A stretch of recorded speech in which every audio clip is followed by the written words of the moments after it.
Memberi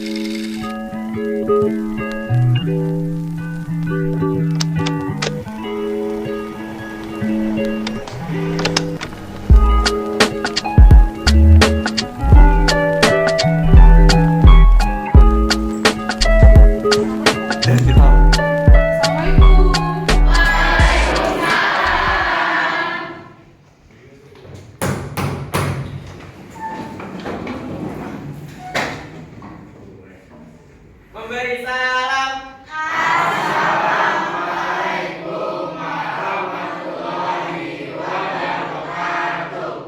Waalaikumsalam warahmatullahi wabarakatuh. Dimulai. Silakan duduk kembali. Selamat siang semuanya. Siang. Tanggal semangat luar biasa. PPKM menyenangkan.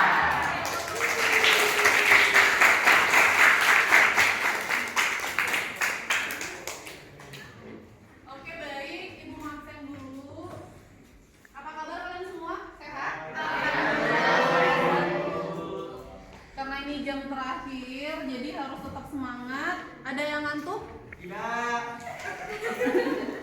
Semangat sekali ya, refresh ya. Oke, Ibu absen dulu. Nah, sebelum Ibu absen tadi sudah dibantu Pro untuk berdoa ya. Oke, Ibu absen dulu. Adinda Ayu? Oh, oke. Alia Sandrina? Oke. Alvan Surya? Oke, Alvan. Ayesa? Syahnas? Vini? Wahidatul Putri Dalgo? Yuda? Sakit ya Yuda ya? Zahwa Alia? Oke, baik. Stasia? Cindy Edelin Abdi? Dimas Abdian? Diva Arkanda? Domicio Brian? Evelyn aku? Feby? Amin Rawi? Febri Suryani? Gatman Ahmad? Izin ya? Oke. Grace? Arjuna? Imam Arya? Oke, nggak sakit ya? Rama? Anton? Leo? Lutfi? Monica Ratri? Abrianto? Izin ya? Zidan? Padang? Nova Upakli? Novita? Putra Pamungkas? Rafael Bintang? Raffi Reza? Raihan Wahyu? Rio? Sela Kristiani? Syahnas?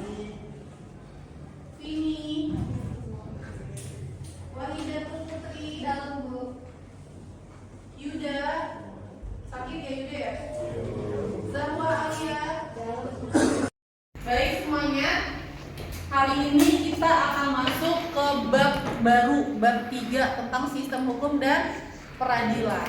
Minggu sebelumnya Ibu sudah meminta kamu untuk membaca materi bab 3 karena sebelumnya kita telah menyelesaikan materi bab 2 tentang sistem demokrasi. Sudah dibaca? Oke, baik. Nah, coba kamu perhatikan ke depan.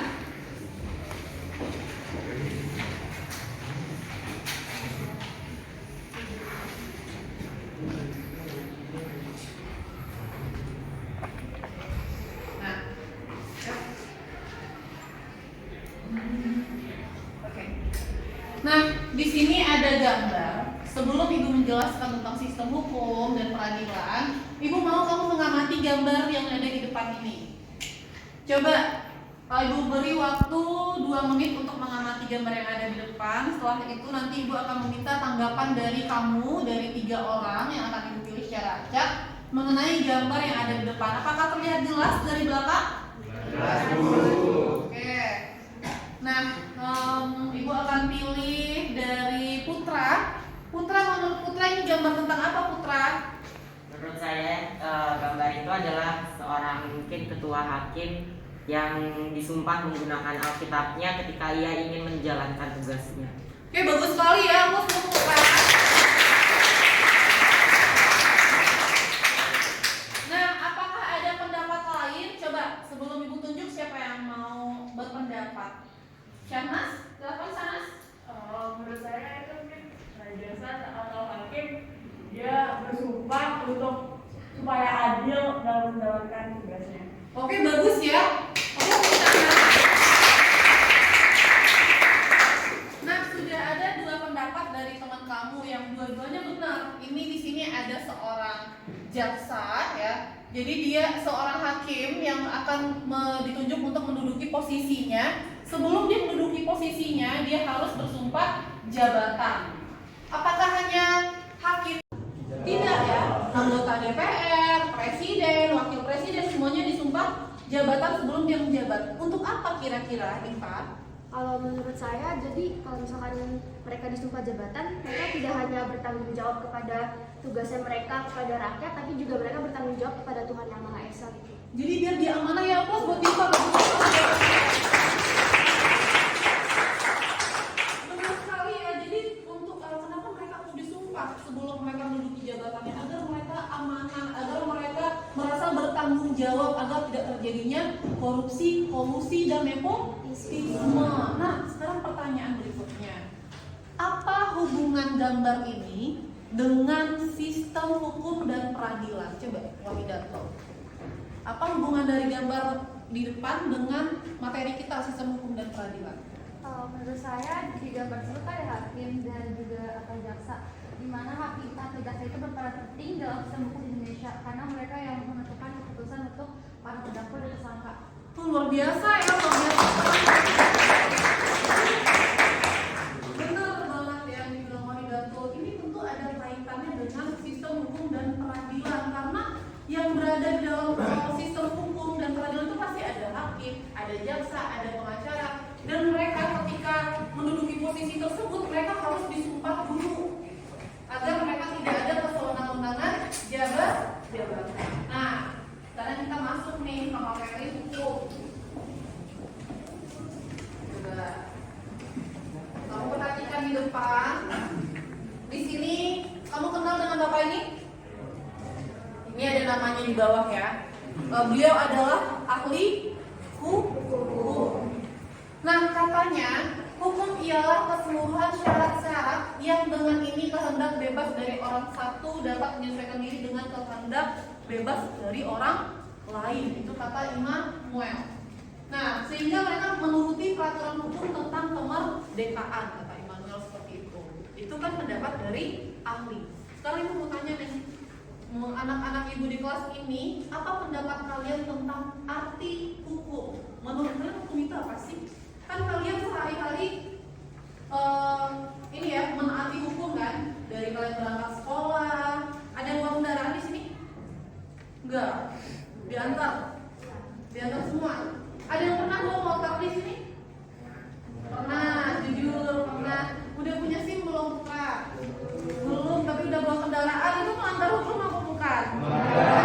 Itu adalah perilaku melanggar hukum yang kita biasakan. Coba, Raffi pernah bawa motor nggak, Raffi? Pernah, udah punya SIM? Belum. Nah, Raffi, Putra, dan kalian semua itu yakin membawa kendaraan padahal belum memiliki SIM. Apa itu SIM? Nah, kenapa kalian harus punya SIM sebelum mengendarai motor? Nah, siapa yang tahu nih? Siapa yang tahu? Coba sana. Karena SIM itu sebelum kita buat SIM itu ada tes-tesnya kan. Nah dari tes itu kita diuji dulu nih. Kita tuh tahu apa aja tentang hukum-hukum di Indonesia, tentang aturan-aturan sebelum bawa kendaraan. Hukum lalu lintas ya sana ya. Bagus sekali saya tahu.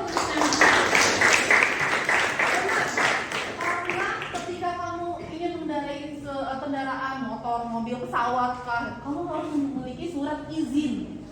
Di mana surat izin ini membuktikan bahwa kamu layak, kamu pantas untuk mengendarai kendaraan tersebut. Itu diatur dalam hukum lalu lintas ya. Jadi tidak boleh kayak Putra, Noval, Raffi tadi katanya mengendarai motor padahal belum mempunyai SIM, itu nggak boleh karena itu melanggar hukum. Masih mau dilakukan nggak? Tidak ya, jangan sampai kamu lakukan. Ini ada namanya di bawah ya. Beliau adalah ahli hukum. Nah, katanya hukum ialah keseluruhan syarat-syarat yang dengan ini kehendak bebas dari orang satu dapat menyesuaikan diri dengan kehendak bebas dari orang lain. Itu kata Imam Noel.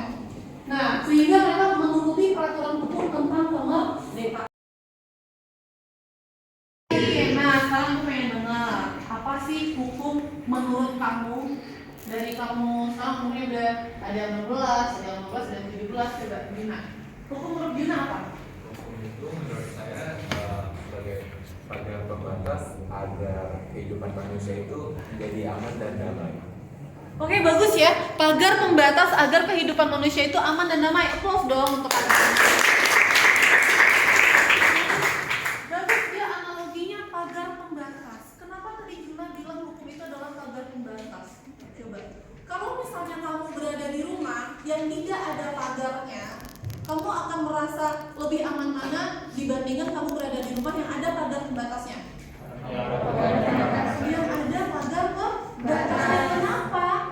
Kalau misalnya ada orang ingin berniat jahat, tentu harus melewati pagar itu dulu, ya kan? Begitu juga kamu, kalau ingin keluar rumah harus melewati pagar itu dulu. Berarti hukum itu melindungi kamu, membuat kamu merasa aman, ya. Bagus sekali Arjuna analoginya. Nah, mungkin ada pendapat lain. Coba kalau kata Arjuna hukum itu adalah pagar pembatas. Aku pengen dengar dari yang perempuan nih. Cherry. Menurut Cherry hukum itu apa, Cher? Saya hukum itu adalah aturan, tata tertib, dan kaidah hidup. Aturan, tata tertib, dan kaidah hidup. Wah, ini lebih dalam lagi nih, kaidah hidup. Applause untuk Cherry ya. Kaidah hidup kata Cherry. Kalau kaidah hidup berarti hukum itu mengatur kehidupan kamu sehari-hari. Contoh, kamu berangkat sekolah. Itu kamu dalam kehidupan sehari-hari kamu di sekolah, kamu diliputi hukum nggak? Ya, contohnya apa, Raffi? Datang terlambat. Tidak boleh datang terlambat, apalagi Raffi. Dilarang celana pensil. Tidak boleh pakai celana pensil, terus Dilarang merokok, dilarang tawuran. banyak larangannya. Itu adalah salah satu hukum, salah satu bentuk hukum atau peraturan yang ada di sekolah yang harus kamu patuhi. Kalau misalnya kamu langgar, apa yang akan terjadi? Kena sanksi. Nah, inilah dia kaitan hukum dan peradilan. Ternyata adanya hukum, adanya aturan, ada sanksi yang mengikatnya. Sanksi ini siapa yang mengatur? Bila. Nah, kita masuk ke materi selanjutnya. Kamu udah paham ya? Berarti ya, ada pertanyaan nggak sampai sini? Sampai makna hukum ada pertanyaan? Apakah sudah mengerti semua? Oke. Ya. Nah, karena tadi kata si ahli, kata si Immanuel Kant, kata siapa tadi? Arjuna, terus ada Cherry juga. Sekarang menurut Ibu, hukum itu merupakan peraturan-peraturan hidup kemasyarakatan yang dapat memaksa orang supaya menaati tata tertib dalam masyarakat serta memberikan sanksi yang tegas berupa hukuman terhadap siapa yang tidak mau menaatinya. Ini adalah pengertian hukum menurut Ibu, ya. Ini setelah Ibu jabarkan tadi beberapa ahli dan kalian semua tadi yang telah berkomentar.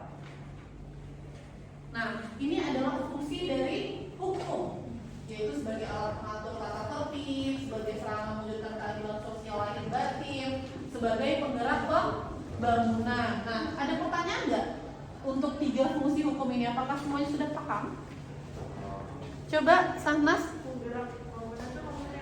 Penggerak pembangunan itu maksudnya apa? Nah, kalau yang nomor 1 dan 2 kan sudah jelas nih ya. Kalau penggerak pembangunan, kenapa sih hukum itu berfungsi sebagai penggerak pembangunan? Coba, siapa yang tahu? Siapa yang bisa jawab? Ada nggak? Siapa yang tahu apa itu fungsi hukum sebagai penggerak pembangunan? Nah, sekarang gue tanya, negara yang tidak ada hukum, apakah negara itu akan maju? Tidak. Tapi negara ada hukum apa contohnya? Jepang, Singapura maju nggak? Dia tuh menjadi negara yang maju karena dia diliputi oleh hukum yang tertib. Kamu tahu nggak kalau di Singapura kamu buang sampah itu denda?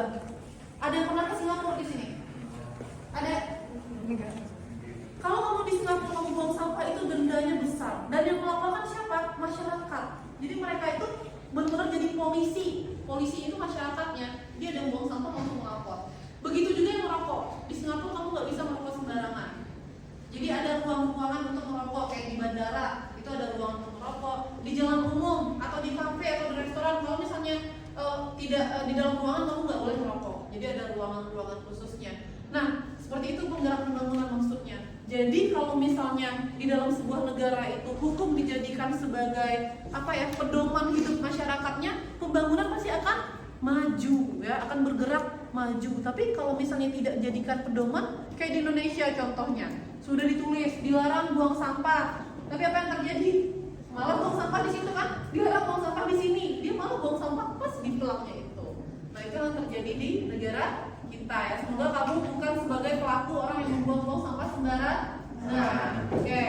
Next ya, berarti paham sampai sini ya. Udah paham ya, Sanas ya? Oke. Ada hukum menurut beberapa sumber. Ada menurut undang-undang, menurut adat, hukum dan kebiasaan, lalu hukum jurisprudensi dan hukum traktat ya.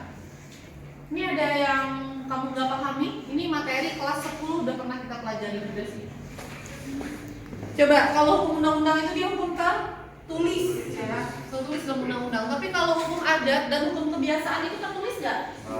Enggak. Ini tidak hukum tidak tertulis. Nah, jadi gini, kalau hukum adat, di sini ada orang Padang tadi si Zidan. Di Padang itu, di Padang Sumatera Barat itu, kalau misalnya dia satu suku, itu dia tidak boleh menikah. Itu adalah hukum adatnya. Kalau seandainya dia satu suku dia menikah, dia akan diusir keluar kampung, diusir keluar kampung.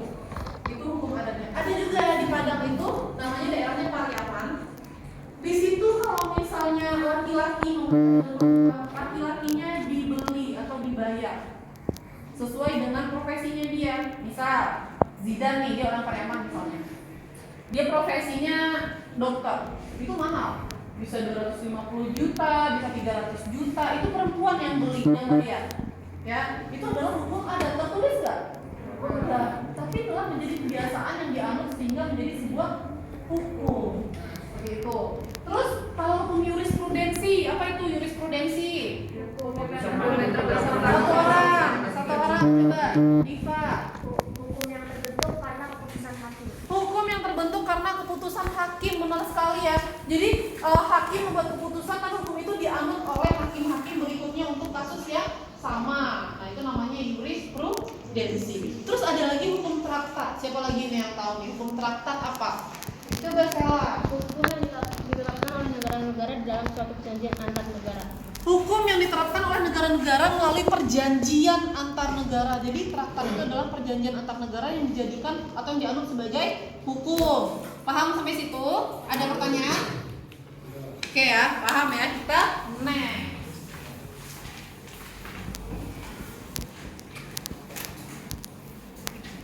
Nah, karena kita sudah sampai ke pembagian hukum ya, tadi ke macam-macam hukum. Sekarang kita akan masuk ke kasus-kasus pelanggaran hukum. Nah, Ibu akan membagi kalian bagi 4 kelompok yang sudah Ibu share di grup nama-nama kelompoknya. Silahkan kalian bekerja berdasarkan. Coba diperhatikan dulu semuanya. Berikut ada video. Kamu silakan simak video berikut. Ini adalah kasus pelanggaran hukum yang terjadi baru-baru ini. Ya, coba siapa yang bisa mengubah ini? Nah, coba kamu simak videonya.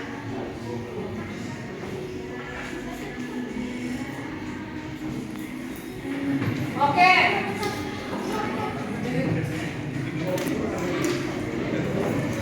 Nah, oke baik. Setelah kamu menyimak video tadi, nah kamu harus mengerjakan tugas yaitu mencari kasus pelanggaran hukum yang terjadi di Indonesia.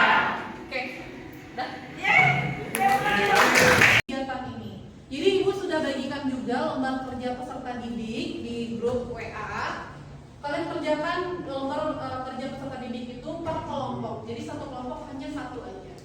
Yang harus kalian kerjakan itu adalah nih, ada petunjuk kegiatannya. Yang pertama itu kalian mempelajari bahan dan materi pembelajaran yang telah disajikan.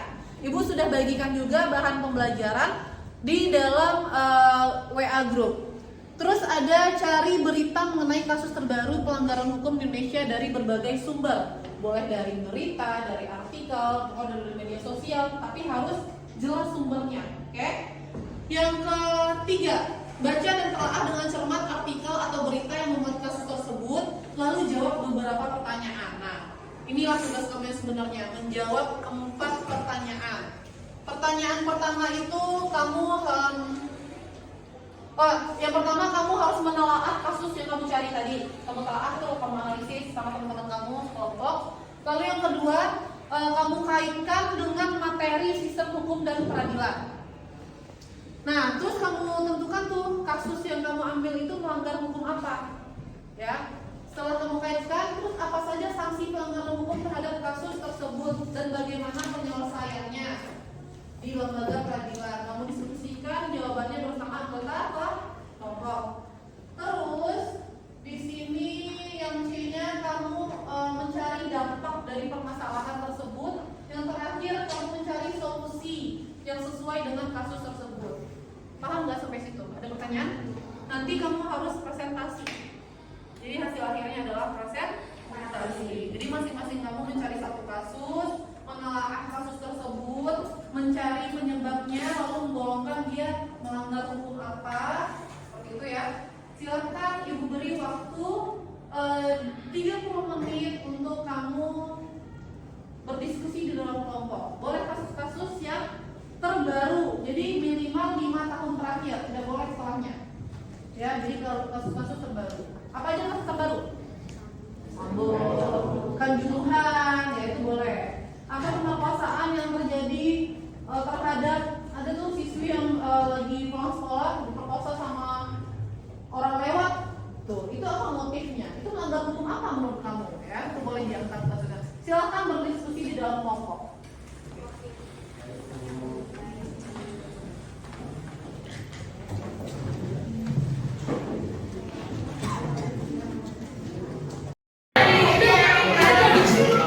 Ini kan sudah ada bagusnya gimana guys? Gimana? Yang kasus yang itu loh, yang materi sosial kan sampai diganti kan? Mana coba lihat?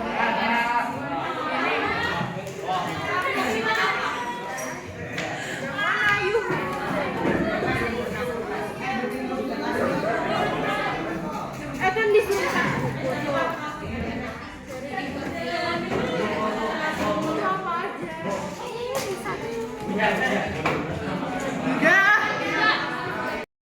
Kasus ada bansos yang pas pandemi COVID kayak gini. Nanti pembagian tugasnya siapa yang akan presentasi? Udah dibagi tugasnya? Saya Akan presentasi. Kamu mencari bahan. Oke. Kamu ngapain? Mencari bahan juga. Oke, mantap. Lanjutkan ya. Kalau kendala kan? nggak ada bu.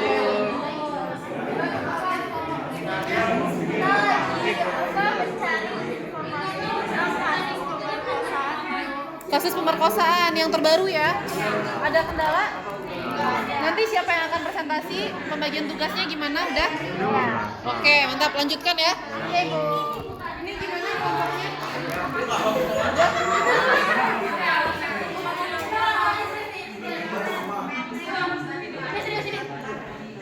jadi kita tuh Nah, ini nih. Nanti kasus apa yang akan ditampilkan? tentang korupsi sih Tentang korupsi ya. Nanti yang akan presentasi siapa? Diva. Oke. Dibagi tugasnya semuanya harus sama ya.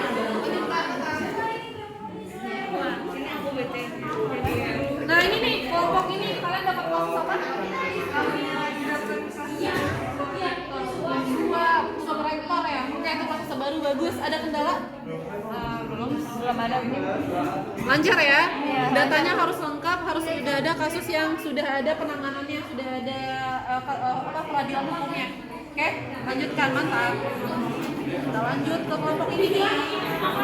Ada kendala? Nggak ada. Aman, lancar. Kamu ambil kasus apa sana? COVID-19. Bansos COVID-19. Oke, ada juga ya. Oke. Lanjutkan ya. Nanti yang presentasi siapa? Ini dikurangin ya. Berempat sebenarnya bagi-bagi nanti. Oke, bagi tugas ya. Mantap. Oke, kita ke kelompok ini. Ada kendala? Kalian dapat kasus apa? Wah, ini mantep nih kasusnya nih. Dugaan suap Hakim Agung persidangan. Tertutup jadi celah permainan. Oh iya bener nih kasus terbaru nih. Nanti yang akan presentasi siapa? Udah dibagi tugasnya? Sudah. Siapa yang akan presentasi? Anton dan Arjuna ya. Oke. Lanjutkan. Iya. Nah ini kelompok terakhir nih. Kalian dapat kasus apa? Penyuapan Hakim Agung ya? Hakim Agung. Siapa yang presentasi? Jadi, oke, lanjutkan ya. Ada kalian? Mantap. Oke, baik. Waktunya sudah habis untuk berdiskusi. Kalian sudah selesai? Sudah? Oke. Oke, baik. Karena semuanya sudah selesai, kalian sudah memperoleh belum seharusnya semua pertanyaan yang saya minta. Oke, untuk presentasi yang pertama kita mulai dari kelompok siapa yang mau presentasi? Kelompok saya. Wah, oke, kelompoknya Putra. Plus untuk kelompoknya Putra.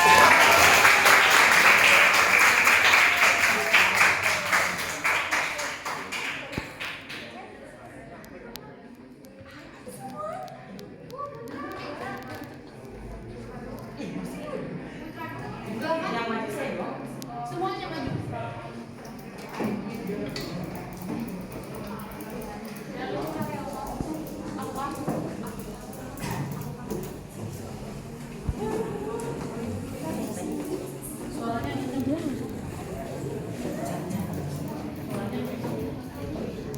Ya, sekarang dimulai waktunya 15 menit ya.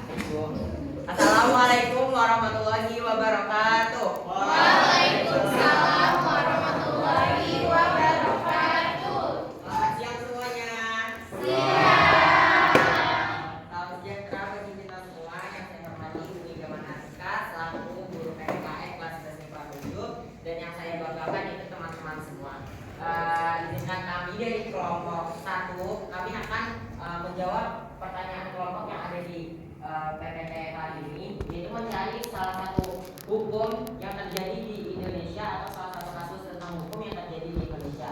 Kelompok kami memilih permasalahan yang kami temukan atau yang kami cari, yaitu permasalahan kasus korupsi bansos pada saat pandemi COVID-19 yang dilakukan oleh Menteri Sosial Indonesia, yaitu Juliari Peter Batubara. Nah, kemudian kasus ini tuh termasuk kasus apa sih? Nah, menurut saya kasus yang dilakukan oleh Juliari Peter Batubara atau Menteri Sosial yaitu kasus hukum undang-undang. Mengapa demikian? Karena kasus ini, kasus tentang korupsi tertera dalam Undang-Undang Nomor 3 Tahun 1971 yang mengatur tentang pidana penjara maksimum seumur hidup serta denda maksimal bagi semua delik yang dikategorikan korupsi. Nah, kemudian apa saja sih sanksi pelanggaran hukum terhadap kasus tersebut? Nah, berdasarkan artikel yang saya cari dari internet, untuk kasus dari Menteri Sosial yaitu Juliari Peter Batubara, dia mendapatkan sanksi penjara selama 12 tahun. Kemudian bagaimana penyelesaian kasus di lembaga peradilan? Akhirnya dia divonis berapa tahun? Setelah penyelesaian yang dilakukan, Menteri Sosial ini divonis 12 tahun penjara. Oke, dampak dari permasalahan itu apa? Menurut saya dampak dari permasalahan ini adalah kebetulan waktu pandemi COVID kemarin banyak masyarakat yang mungkin kehilangan pekerjaan atau mungkin banyaknya saudara-saudara mereka yang meninggal karena COVID, jadi itu membuat mereka sulit untuk mencari pekerjaan. Jadi menurut saya dampak bagi masyarakat Indonesia adalah mereka jadi tidak mendapatkan bantuan yang seharusnya bantuan itu diberikan kepada masyarakat yang membutuhkan. Untuk solusi yang ditawarkan untuk kasus tersebut apa kira-kira agar tidak terjadi lagi kasus yang seperti itu? Mungkin menurut saya kalau untuk solusinya dan untuk mengurangi dampak negatif dari korupsi tersebut, pemerintah supaya bisa mencari seorang ketua menteri sosial yang benar-benar bisa menjadikan menteri tersebut berdampak positif dan berdampak baik bagi masyarakat Yang bertanggung jawab gitu yang ya. bertanggung jawab. Oke, bagus ya ngomongnya Putra ya. Plus dulu untuk Putra.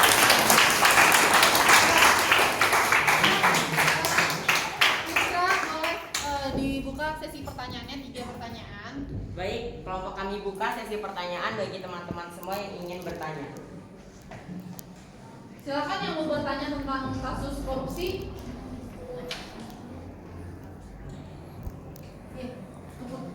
Ya, silakan Sela. Oke, apakah hukuman yang diberikan kepada Juliari Batubara telah sesuai dengan yang dilakukannya? Terima kasih.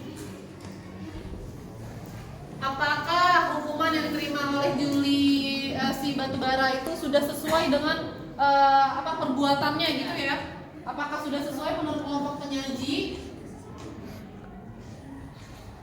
Sudah sesuai Bu? Menurut saya sih sudah sesuai ya Bu, hukuman yang diberikan oleh Menteri Sosial. Sudah sesuai dengan hukuman yang diterima ya dengan perbuatannya. Oke, gimana Sela? Sudah terjawab. Terima kasih Putra. Terima kasih Sela. Pos ya untuk Sela. Oke, silakan ditutup presentasinya Putra. Baik, terima kasih kepada teman-teman semua yang sudah memperhatikan dan mendengarkan presentasi dari kelompok kami. Kurang lebihnya mohon dimaafkan. Wassalamualaikum warahmatullahi wabarakatuh.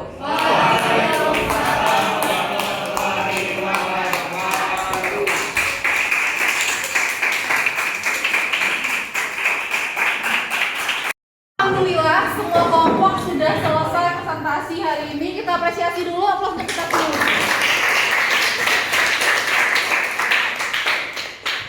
Nah, luar biasa sekali tadi ada beberapa kasus yang telah kamu sampaikan di depan, yang telah kamu presentasikan, dan kasus-kasus tersebut telah kamu tawarkan juga solusi untuk kasus tersebut ya. Bagus sekali, luar biasa. Nah, setelah kita menyelesaikan materi tentang kasus-kasus pelanggaran hukum, apakah ada pertanyaan dari kalian terkait dengan materi sistem hukum dan peradilan? Ada pertanyaan tidak? Apakah sudah mengerti semua? Sudah ya. Nah, kalau misalnya sudah mengerti semua, ini tadi lembar kerja peserta didiknya tolong dikumpulkan ya. Kumpulkan, kirim di Google Drive, udah Ibu kirim linknya di WA group ya. Terus, nah, kita akan mengambil kesimpulan dari pembelajaran kita hari ini. Di sini ada gambar apa? Ada silet dan pisau dapur ya. Ibu pengen satu orang. Apa sih hubungan gambar ini dengan hukum? Coba. Yang satu ada silet, yang satu ada pisau dapur. Siapa yang bisa mengaitkan gambar ini dengan pembelajaran kita hari ini? Coba Dimas.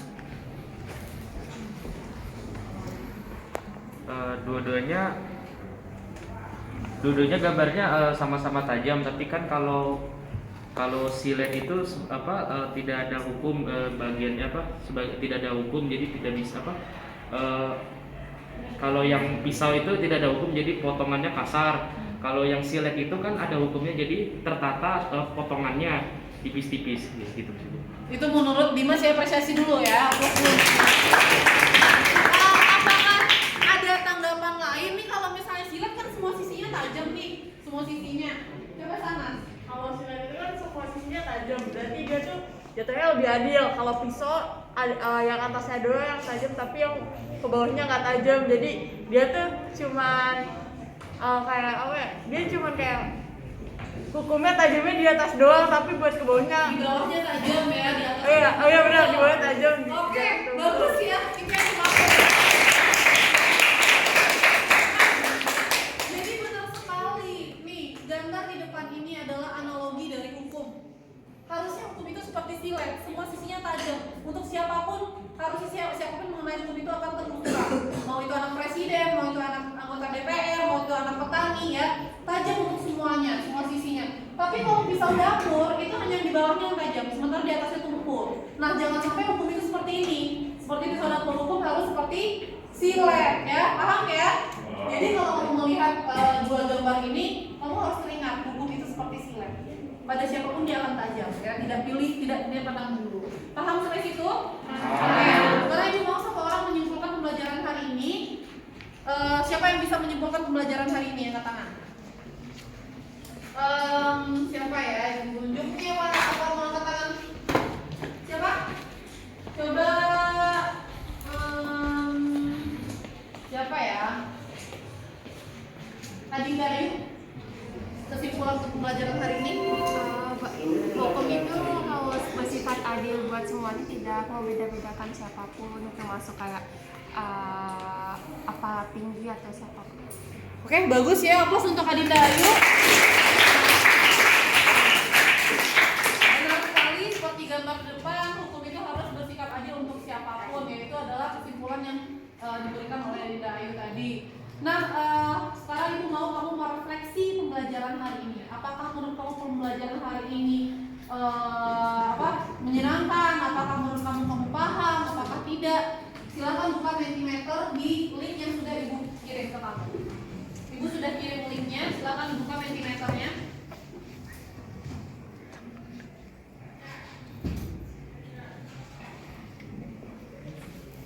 Sudah bisa terbuka? Sudah. Di Zoom ya,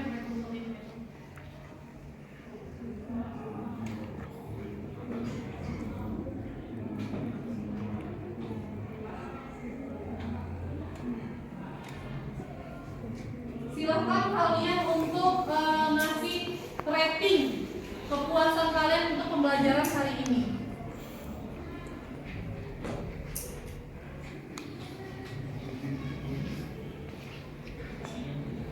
Sudah? Sudah. Aku mau WA kan udah. Ntar lu cut. Action. Oke, kamu bisa lihat di papan tulis ini ada barcode untuk masuk ke Mentimeter, untuk mengakses Mentimeter. Kamu akses ini, kamu beri rate sesuai bagaimana tanggapan kamu mengenai pembelajaran hari ini. Oke? Coba kita buka, sudah ada yang bisa masuk ke Mentimeternya? Nah, kita lihat di sini ya. Semakin tinggi kamu memberikan rate, semakin bagus jawabannya. Oke, sudah memberikan rate semua? Sudah. Oke, mantap ya. Apresiasi untuk kalian semua.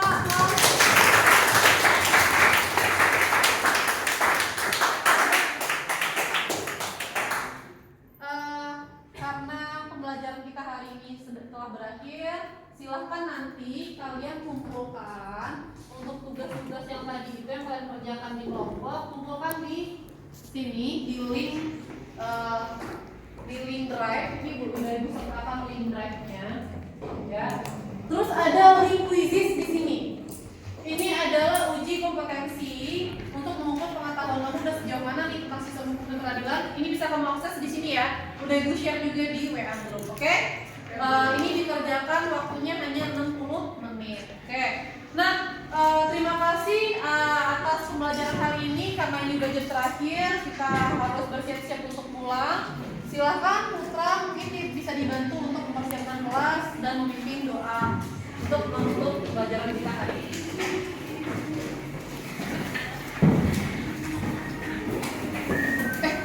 Dulu.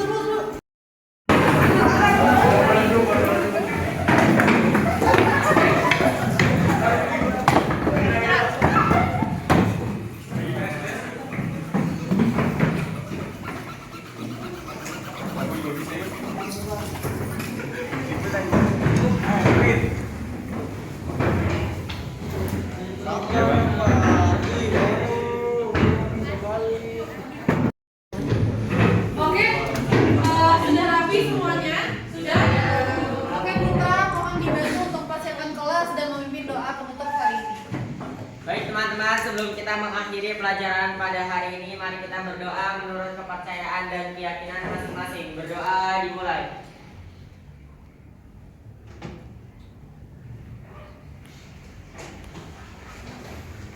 Berdoa selesai. Memberi salam.